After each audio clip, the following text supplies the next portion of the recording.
Hi guys, welcome to my channel. Palagi bang naglalag ang iyong messenger? Dahil po yan sa dami ng nakasearch sa iyong history. Sa hindi pa nakakaalam, tara samahan niyo ako. Ito na guys, hanapin lang natin ang ating messenger. Ayan, click lang natin. Ayan. Tapos click rin natin ang 3 dots sa taas. Ayan. Tapos click natin ang settings. Tapos scroll lang tayo guys. Dito sa baba, meron nakalagay dito na Meta Account Center manage your connected experience and account setting across Meta Technology. Yan guys, pinutin lang natin. Tapos pinutin rin natin yung your information and permission. Yan guys, pinutin natin. Tapos dito guys, pinutin lang natin ang search history.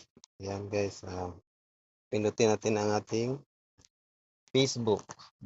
Ayan guys, ito yung dahilan kung bakit ang messenger mo ay palaging naglalag. Ang gagawin mo ay i-delete mo lahat ito. Tulad nito. Yan, yan, yan. Isa-isahin mo siya guys para matanggal mo lahat. Ayun guys, sa hindi pa nakapollow, please follow and share and subscribe para updated kayo sa mga iba ko pang mga video. Salamat.